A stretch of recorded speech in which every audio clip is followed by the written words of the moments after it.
Guys, हम start करते हैं। सॉल्यूशन में अपना जो नेक्स्ट टॉपिक है वो है राउल्ट नियम। और अगर मैं बात करूँ इससे पहले की, तो हमने विलियन की सांद्रता के बारे में पढ़ा था। सांद्रता किस किस के द्वारा प्रभावित होती है वो भी देखा था, और सांद्रता को किस रूप में प्रदर्शित करते हैं, मोलरता, मोलरता, मोल अंश, ये सारी बातें हमने पढ़ ली थी। इसके बाद हमने देखा था विलियन की विलेयता और विलेयता को प्रभावित करने वाले कारक। हमने ये भी देखा था कि ऐसा नहीं होता सारी गैस विलेय होती हैं, कुछ गैसेस तो क्या होती है, जल में विलेय होती हैं और कुछ गैसेस जल में विलेय नहीं होती। उसके बाद हमने देखा था कि जब ऑक्सीजन की बात की जाए तो वो जल में क्या होगी, अध्रुवीय होने के कारण बहुत कम विलेय होती है। तो फिर जलीय जीव जो होते हैं वो कैसे सर्वाइव कर पाते हैं, ये सारी बातें हेनरी के नियम से संबंधित था। ये सारी बातें अपनी हो गई थी। इसके बाद देखो नेक्स्ट क्या है, राउल्ट नियम। तो हम बात करते हैं राउल्ट नियम की।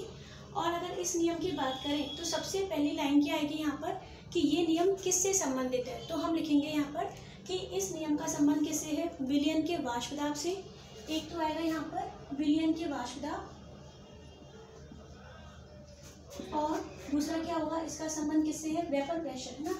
वाष्प दाब और जो विलियन के घटक होते हैं, विलेय विलायक यानी विलियन के घटकों के मूल अंश, विलियन के घटकों के मूल अंश के मध्य क्या बताता है, संबंध बताता है। तो मैं इसको शॉर्ट में लिख लेती हूँ, विलियन के वाष्प दाब और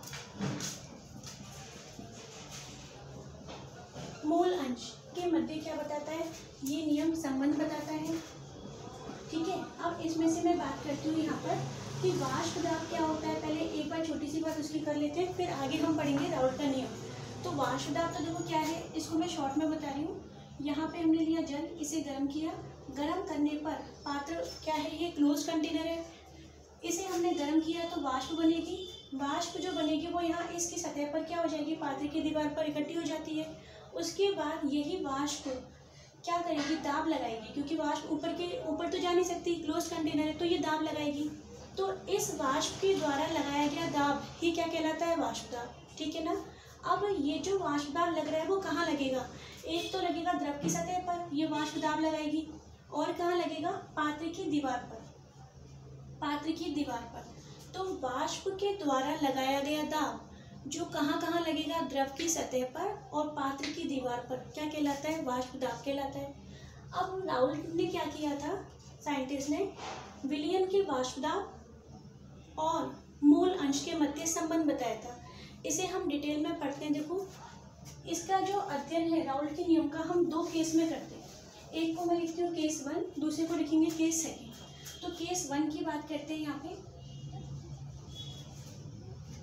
जब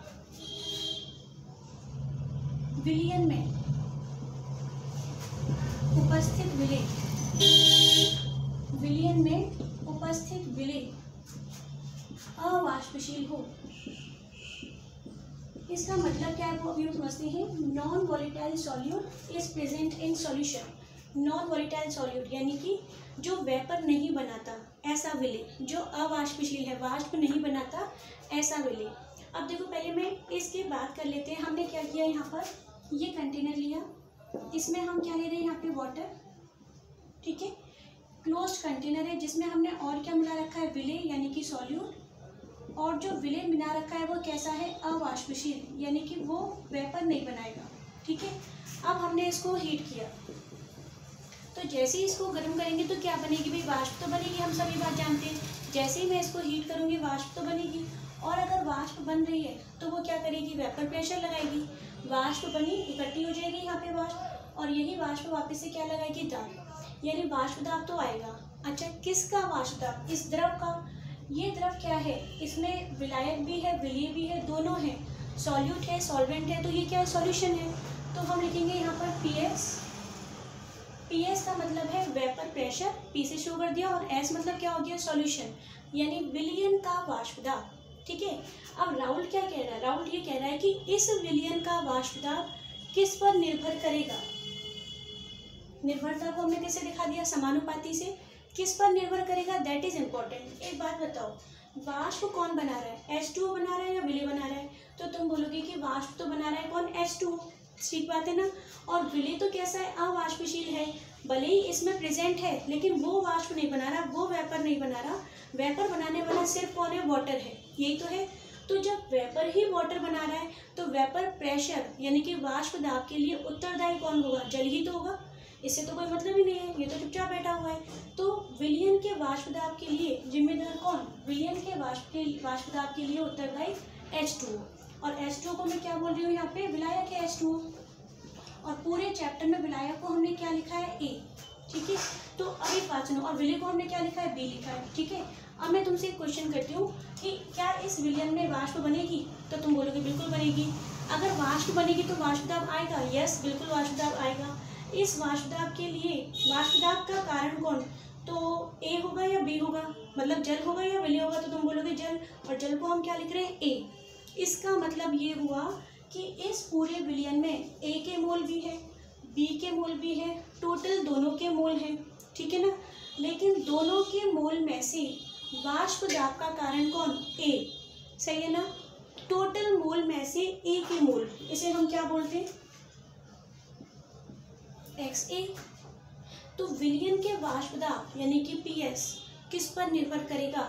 XA पर। और XA क्या है? XA है A के मोल अंश। ठीक है, तो हम ये देखो, हम ऐसे बोल सकते हैं यहाँ पर कि राउल्ट के नियम के अनुसार क्या हो जाएगा? अवाष्प, इसमें ये विलयन है, इस विलयन में विलय कैसा है? अवाष्पशील, यानी कि हम बोलेंगे नॉन वॉलेटाइल। और इस विलयन का जो वाष्प दाब होगा, अवाष्पशील विलय से बने विलयन का वाष्प दाब, यानी इस विलयन का वाष्प दाब, जिसे मैंने किससे लिखा है? PS से लिखा है। और ये विलयन का वाष्प दाब किस पर निर्भर करेगा? A पर या B पर? तो तुम बोलोगे A पर। A कौन है? जल के मोल अंश। ठीक है ना, अब आगे की बात सुनो। विलायक के मोल अंश की क्या होती है? समानुपाती होती है। तो PS हो गया यहाँ पे विलयन का वाष्प दाब, और XA क्या है? जल के मोल अंश। अगर A के मोल अंश ज़्यादा, A मतलब क्या हो गया? जल। जल के अणुओं की संख्या, मोलों की संख्या जितनी ज़्यादा होगी, इस विलयन में वाष्प उतनी ज़्यादा बनेगी, तो वाष्प दाब भी क्या हो जाएगा? ज़्यादा। PS समानुपाती XA। ठीक है ना, B पर तो निर्भर ही नहीं करेगा वाष्प दाब, क्योंकि B कैसा है? अवाष्पशील है, ये तो वाष्प बनाएगा ही नहीं। अब इसको सॉल्व करते हैं। PS और प्रपोर्शनल को सॉल्व करेंगे तो क्या आएगा? इक्वल्स टू कांस्टेंट लगाएंगे, नियतांक लगाएंगे, और हर बार नियतांक के हो ऐसा कोई जरूरी तो नहीं है। तो इस वाले केस में कांस्टेंट क्या आता है? P0A, और यहाँ क्या आ जाएगा? XA। ठीक है, P0A क्या है? यहाँ पर नियतांक है, और इस नियतांक को हम क्या बोलते हैं? इसे मैं लिखती हूँ इक्वेशन 1। और P0A क्या है? P0A नॉट पूरे चैप्टर में ध्यान रखना काम आएगा आगे। नॉट का मतलब है शुद्ध जल का वाष्प दाब, शुद्ध जल का वाष्प दाब। ठीक है, ये अपना हो गया क्या यहाँ पर? केस 1। इंपॉर्टेंट बात तुम्हें क्या याद रखनी है कि यहाँ पर दोनों में से एक घटक H2O ही वाष्पशील है, तो जो वाष्पशील है वही वाष्प बनाएगा, और जो वाष्प बनाएगा उसी के कारण क्या आएगी? वाष्प दाब आएगा। ठीक है, अब बात करते हैं हम केस नंबर 2 की। केस नंबर 2 क्या है? सुनो, जब विलयन के दोनों घटक, विलय और विलायक, दोनों ही क्या हो? वाष्पशील हो। देखो नेक्स्ट केस क्या है यहाँ पर? जब हमने लिखा है कि विलय और विलायक दोनों घटक क्या है? वाष्पशील है। तो अब एक बात सुनना, जब दोनों घटक वाष्पशील हैं तो एक बात बताओ कि इसमें वाष्प कौन बनाएगा? मैंने यहाँ पे कर दिया ये वाष्पशील, यानी कि AB क्या है? अच्छा, ये तो चलो फर्स्ट केस है, तो सेकंड केस का डायग्राम ऊपर बना लेते हैं। यहाँ पे हमने लिया ये जल, और इसमें मिला दिया मैंने विलय, और जो ये विलय है इस बार कैसा है? वाष्पशील है। ठीक है ना, और ये हमने पात्र बंद कर दिया, यहाँ पे हमने इसको हीट किया, और क्या लगेगा? हीट करने के बाद जैसे ही गर्म करेंगे तो वाष्प बनेगी, और वाष्प बनेगी तो क्या आएगा? 100% यहाँ पे वाष्प इकट्ठी हो जाएगी, जो क्या लगाएगी? वाष्प दाब लगाएगी। ठीक है ना, सब कुछ सेम चल रहा है, लेकिन इस बार केस सेकंड में क्या हो रहा है? ये तो वाष्प बनाता ही है, H2 को बॉईल करोगे तो वाष्प बनेगी, लेकिन ये विलय भी क्या करेगा? इस बार वाष्पशील है, यानी दोनों ही वाष्प बना रहे हैं, AB और BB। तो इस बार क्या हो जाएगा? देखो यहाँ पे ये लिखा मैंने H2O को A, और यहाँ लिखा B। अब मैं तुमसे कह रही हूँ कि विलयन का कुल वाष्प दाब किस पर निर्भर करेगा? तो तुम क्या बोलोगे कि विलयन का कुल वाष्प दाब यानी कि PS वो दोनों पे निर्भर करेगा, A पर भी और B पर भी। A भी वाष्प बनाएगा तो A का वाष्प दाब, B भी वाष्प बनाएगा तो B का वाष्प दाब। ठीक है ना, तो PS बराबर क्या आएगा? PA प्लस PB, क्योंकि इस विलयन के लिए अगर अपन बात करें तो दोनों ही घटक वाष्प बना रहे हैं, दोनों ही घटकों की वाष्प दाब आएगी, ठीक है ना। तो विलयन का कुल वाष्प दाब A और B दोनों के आंशिक दाब, यानी कुछ दाब A लगाएगा और कुछ दाब क्या लगाएगा, B लगाएगा, दोनों के आंशिक दाब के योग के क्या होगी, बराबर होगी, ठीक है भाई, इतनी बात। अब इसको आगे सॉल्व करते हैं, ठीक है। देखो मैं इसको यहीं सॉल्व कर देती हूँ। जैसे मैं बात करूँ यहाँ पर PA, इस विलयन में A का वाष्प दाब किस पर निर्भर करेगा, तो तुम कहोगे कि H2O का वाष्प दाब H2O के मोलों पर निर्भर करेगा। भाई H2O का वाष्प दाब आ रहा है तो H2O के वाष्प दाब के लिए उत्तरदायी कौन, H2O के मोल अंश। और मैं कहूँ कि B के वाष्प दाब के लिए उत्तरदायी कौन, तो तुम क्या बोलोगे भाई, B के मोल अंश, ऐसे ही तो आएगा। A का वाष्प दाब यानी कि हम लिखेंगे XA, A के मोल अंश, ठीक है ना। और अगर मैं बोलूँ B का वाष्प दाब तो हम बोलेंगे B के मोल अंश, ठीक बात है ये। अच्छा मोल अंश क्या है कि दोनों के मोल हैं, लेकिन दोनों के मोल में से A के मोल कितने हैं, इसे बोलेंगे A का मोल अंश। दोनों के मोल में से B के मोल कितने हैं, उसे बोलेंगे B के मोल अंश। तो A का वाष्प दाब A के मोल अंश पर निर्भर और B का वाष्प दाब B के मोल अंश पर निर्भर, ठीक है। अब हमें क्या करना है, प्रपोर्शनल को हटाना है। देखो एक बार इसको लिख लेते हैं जिससे तुम्हें समझ में आएगा। इस स्थिति में जब दोनों घटक वाष्पशील हैं तो विलयन का कुल वाष्प दाब किस पर निर्भर करेगा, यानी कि PS हम बोलेंगे विलेय और विलायक, विलेय और विलायक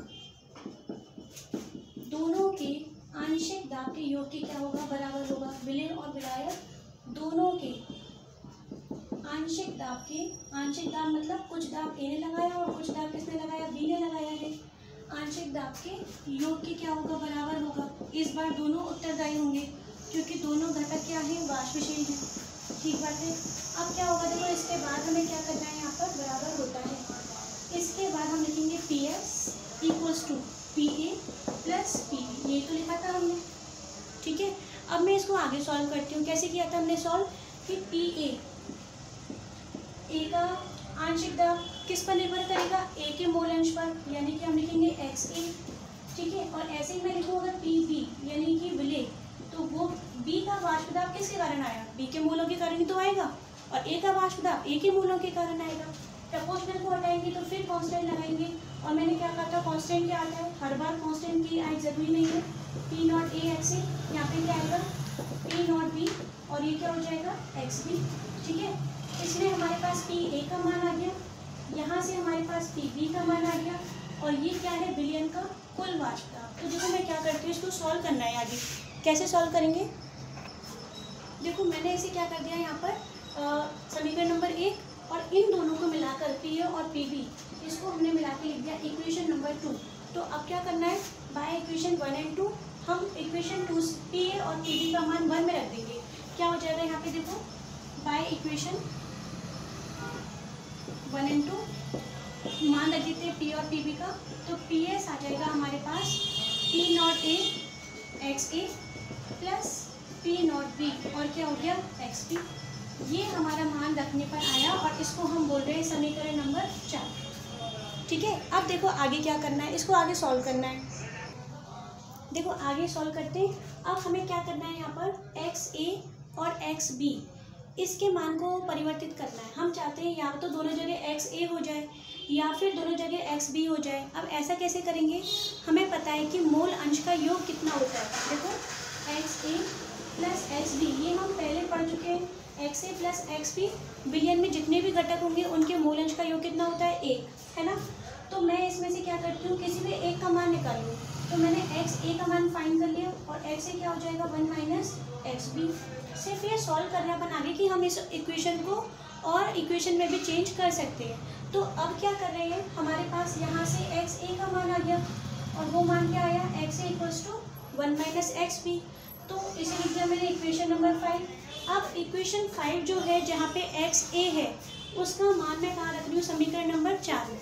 क्या हो जाएगा, देखो मान रख लेते हैं यहाँ पर PS, समीकरण 4 व 5 से, 4 व 5 से ये क्या हो जाएगा, PS दिख रहा है ये, ठीक है। PS इक्वल्स टू यहाँ हो जाएगा P नॉट A और एक्स ए का मान हमें क्या लिखना है, एक्स ए का मान लिखना है हमें 1 माइनस एक्स बी। तो ये हो जाएगा यहाँ पर 1 माइनस एक्स बी प्लस यहाँ पे सिर्फ एक्स ए का मान रखा है और कुछ नहीं किया, और प्लस में तो वही सेम चलेगा पी नॉट बी, और ये क्या हो जाएगा यहाँ पर एक्स बी।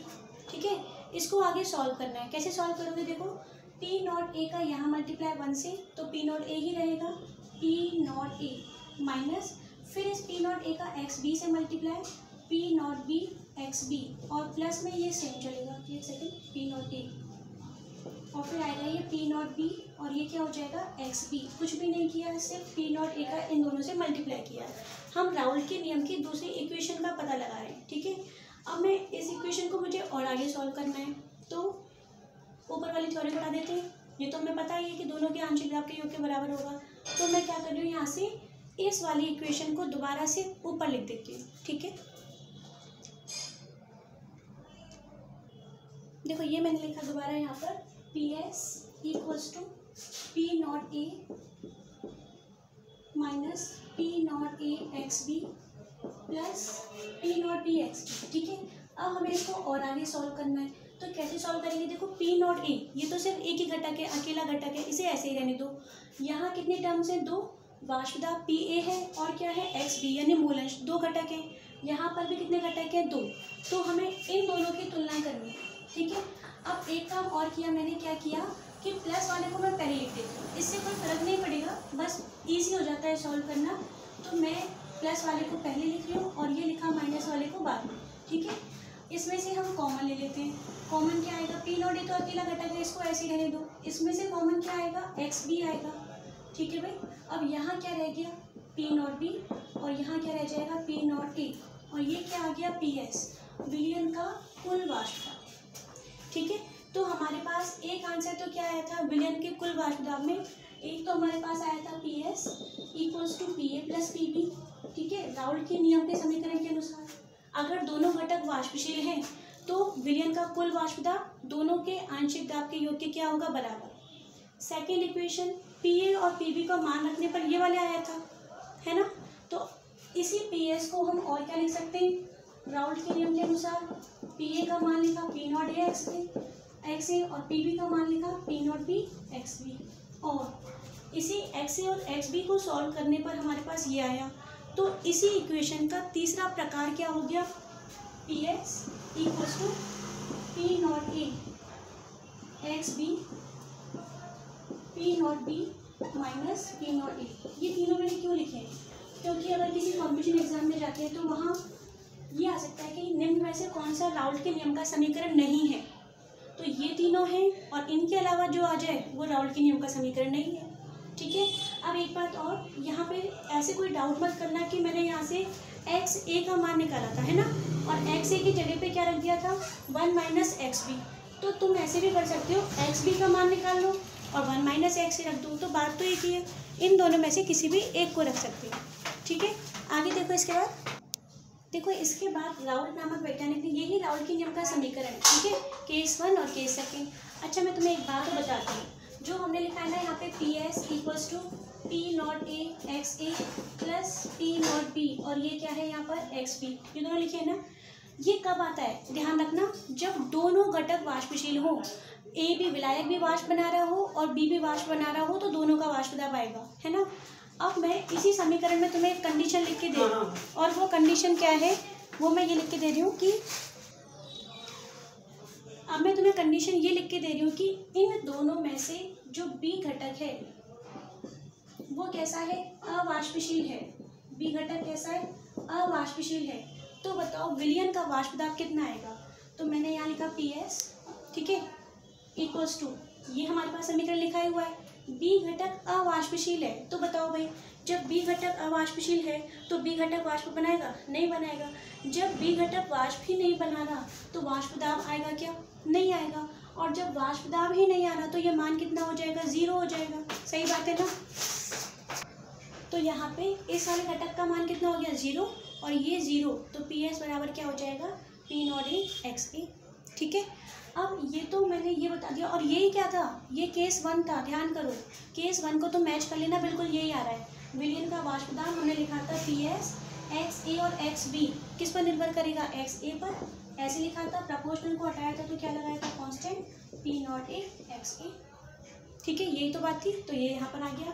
अब हम क्या करते हैं, यहाँ पर एक तो मुझे राउल के नियम से ग्राफ बताना है, और एक अगर तुम्हें कोई डाउट आ रहा हो कि यहाँ पर PA PB ये सब क्या है, तो उसके बारे में लिख लेते हैं। देखो सबसे पहले PS क्या है यहाँ पर, तो PS है, कहाँ लिखे, यहाँ लिखते हैं PS क्या है, विलयन का वाष्प दाब सॉल्यूशन, ठीक है, और वेपर प्रेशर, तो विलयन का वाष्प दाब। फिर मैं बात करती हूँ यहाँ पे PA क्या है, A का आंशिक दाब, A कौन था, विलायक था, मैं लिख देती हूँ एक बार, A यानी विलायक, और का आंशिक दाब। अब आंशिक दाब क्या होता है, सुनो कि दाब तो दोनों ही लगाएंगे, A घटक भी लगा रहा है, B भी लगा रहा है, वाष्प दाब दोनों का आ रहा है, वेपर प्रेशर दोनों का है, लेकिन दोनों में से A ने कितना लगाया उसे हम बोल रहे हैं A का आंशिक दाब। ऐसे ही अगर मैं बोल रही हूँ PB, तो B और B क्या है यहाँ पर, विलय, तो यहाँ क्या आ जाएगा, B का आंशिक दाब। और आंशिक दाब मतलब फिर वही बात हो गई कि दोनों घटक वाष्प दाब लगा रहे हैं, लेकिन दोनों में से एक का दाब। और क्या है यहाँ पर, P0A। अच्छा, नॉट लगने का मतलब क्या होता है, शुद्ध। ये तो होगा विलयन की बात, विलयन में दोनों घटक है, A भी है B भी है, दोनों में से एक ने कितना लगाया, दोनों में से एक ने कितना लगाया, आंशिक दाब। और अगर मैं नॉट लगा रही हूँ तो A का शुद्ध वाष्प दाब, शुद्ध A का वाष्प दाब, यानी कि शुद्ध विलायक का वाष्प दाब, ठीक है, ये मतलब विलायक ही तो है वाष्प दाब। ऐसे ही हम क्या कर लेंगे, P0B क्या है, शुद्ध विलय का वाष्प दाब। और इसके बाद क्या रह जाता है, XA और XB, तो XA क्या है, A के मूल अंश, और B क्या हो जाएगा, B के मूल अंश, ठीक है। ये तो हो गया अपना थ्योरेटिकल राउल का नियम, केस 1 केस 2। अगर 1 मार्क्स में आता है तो मेन इंपॉर्टेंट केस 1 ही होता है, अगर 2 मार्क्स में आता है तो हमें सब कुछ लिखना पड़ता है, ठीक है। अब मैं बात करती हूँ यहाँ पर राउल के नियम के ग्राफ की। तो ग्राफ के लिए क्या करना है, यहाँ से हटाना पड़ेगा मुझे, इसको हटा देते हैं यहाँ से। देखो यहाँ पे ग्राफ की बात कर रहे हैं, तो हमें सबसे पहले ये पता होना चाहिए कि जो ग्राफ बना रहे हैं वो ग्राफ बन किस किस के बीच में रहा है। तो देखो यहाँ पे एक तो लिखा हुआ है वाष्प दाब, और दूसरा क्या लिखा हुआ है, मूल अंश, ठीक है। वाष्प दाब और मूल अंश के मध्य में क्या बनाना है, ग्राफ बनाना है। तो हमें 2 अक्ष की जरूरत पड़ेगी, एक तो एक्स अक्ष और एक क्या हो जाएगा, वाई अक्ष। तो मैंने यहाँ लिखी वाई अक्ष और ये लिख दिया एक्स अक्ष, ठीक है। एक्स अक्ष पे क्या है, एक्स अक्ष पे है मूल अंश,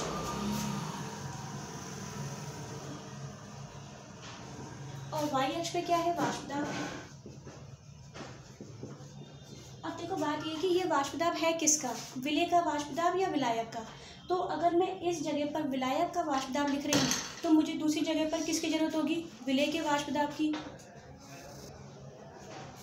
यहाँ पे क्या आएगा, यहाँ पे भी वाष्प दाब आएगा, लेकिन यहाँ पे हम किसका लिख रहे हैं, विलय का वाष्प दाब, ठीक है, विलय का वाष्प दाब। और इस जगह पर मैं लिख रही हूँ विलायक का वाष्प दाब।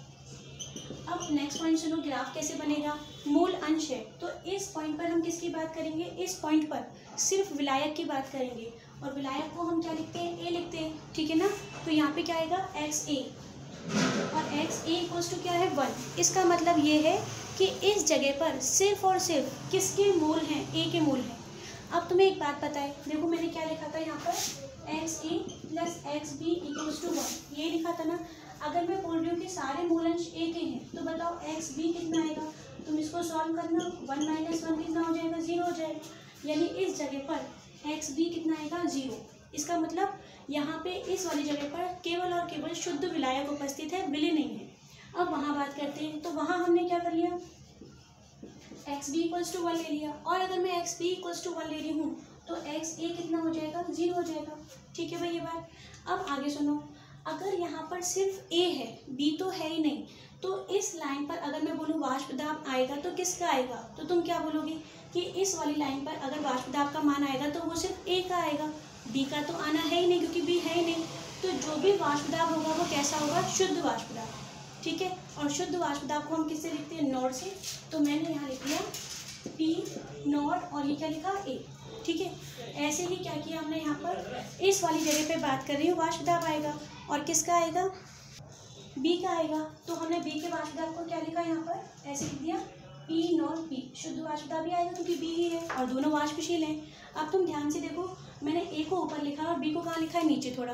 ए पॉइंट ऊपर है क्योंकि ए विलायक है और विलायक का मान हमेशा क्या होता है, ज़्यादा होता है। विलायक की मात्रा ज़्यादा तो विलायक का वाष्प भी क्या बनेगी, ज़्यादा, और वाष्प दाब भी क्या होगा, ज़्यादा। यानी इस कंडीशन में क्या होगा, यहाँ पर यहाँ लिख देते हैं पी नॉट ए, या फिर ऐसे लिखो, चलो ठीक है, पी नॉट ए और पी नॉट बी में से किसका मान ज़्यादा होगा, पी नॉट ए का। क्यों ज़्यादा हुआ वो इम्पोर्टेंट है, क्योंकि एक विलायक के मोलों की संख्या क्या है, ज़्यादा। ठीक है, अब सुनो आगे की बात। देखो मैं तुमसे अगर बात करूँ यहाँ पर कि एक्स ए से एक्स बी की साइड चलो, यानी यहाँ से वहाँ चलते हैं, लेफ्ट टू राइट चलते हैं, यूँ चल रहे हैं, तो तुम्हें क्या देखने के लिए मिलेगा कि यहाँ पर एक्स ए 1 है और आगे गए और आगे गए और आगे गए, यहाँ पर आते आते एक्स ए कितना हो गया, 0। इसका मतलब क्या है कि ए के मोलंश धीरे धीरे कम होते होते और कम होते कहाँ तक पहुँच गए, 0 हो गए। सही है ना, यानी यहाँ से यहाँ जा रहे हैं तो ए के मोलंश कम होते जा रहे हैं, और अगर ए के मोलंश कम होते जा रहे हैं तो जो वाष्प होगी वो भी कम होती जाएगी। क्यों कम होगी, क्योंकि ए के मोल यहाँ से यहाँ जाने पर कम होते जा रहे हैं, यहाँ पर आते 0 हो गए। ठीक है ना, तो वाष्प की मात्रा क्या होगी, कम, और वाष्प दाब भी क्या होगा, कम, और यहाँ तक आते आते ग्राफ कितने पे पहुँच जाएगा, 0 पे। तो क्या बनेगा, देखो यहाँ पे ये बन जाएगा, इधर वाष्प दाब का मान ज़्यादा है और यहाँ पर आते और आते कम और कम हुआ और कम हुआ ए का वाष्प दाब, और जैसे यहाँ पर आए ए 0 हो गया। जब ए के मोलंश ही नहीं है तो वाष्प दाब भी नहीं है। ठीक है ना, ऐसे ही अब बी की बात करते हैं। कैसे करोगे बी की बात, देखो हम चलते हैं यहाँ पर एक्स बी से इस साइड चलते हैं, यहाँ पर एक्स बी कितना है, 1 है, और जैसे जैसे तुम यहाँ से यहाँ चलोगे और चलो तो क्या होता जा रहा है, एक्स बी के मोलंश कम होते गए और कम होते गए और कम होते गए, और यहाँ से यहाँ चलने पर एक्स भी कितना हो गया, 0 हो गया, यानी कि मोलंश क्या हो गए, 0 हो गए।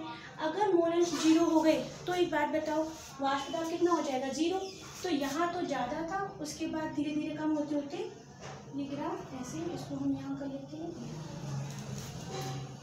ठीक है ना, अब क्या हुआ, यहाँ पर ये वाली लाइन किसके लिए आएगी, ये वाली लाइन आएगी पी ए बराबर पी नॉट ए एक्स ए, क्योंकि पी ए वाले ग्राफ को बता रही है। ये वाली लाइन किसके लिए आएगी, पी बी, और पी बी वाली लाइन किसके लिए आएगी, P not B X B.